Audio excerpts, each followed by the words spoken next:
এনেকুৱা কিছুমান খাদ্য যি খাদ্য নেকি আপোনাক লিভাৰৰ সুস্থ কৰি ৰাখিব এনেকুৱা কিছুমান খাদ্য আছে যি খাদ্য আপোনালোকে যদি খায় তেনেহ'লে আপোনালোকৰ লিভাৰৰ সমস্যাৰ পৰা পৰিত্ৰাণ পাব আৰু আপোনাৰ লিভাৰ সুস্থ থাকিব আৰু মই অথনি কৈছিলোঁ লিভাৰ সুস্থ থাকিলে আপোনাৰ গোটেই শৰীৰটোৱে সুস্থ থাকিব বলক জানো আহক নাম্বাৰ 1 আপোনালোকে খাব লাগিব সেউজীয়া শাক-পাচলি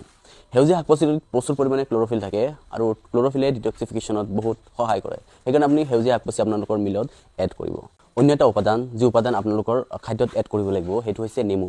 যিকোনো নেমু হ'ব পাৰে নেমুত এনেকুৱা উপাদান আছে ভিটামিন চি বহুত প্ৰচুৰ পৰিমাণে আছে যোনটো নেকি এন্টিঅক্সিডেন্টৰ কাম কৰে ৰোগ প্ৰতিৰোধ কৰা ক্ষমতাত কাম কৰে আৰু নেমুত থাকে ডি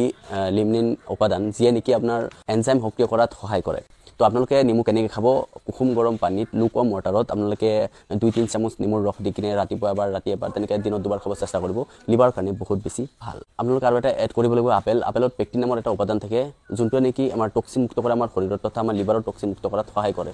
আৰু আপেলত থাকে মেলিক এচিড থকাৰ কাৰণে শৰীৰত তেজৰ লগত যিখিনি টক্সিন থাকে সেই টক্সিনখিনিও মুক্ত কৰাত সহায় কৰে আপেলে ডেইলি ডায়েট কৰিব লাগিব সেইটো হৈছে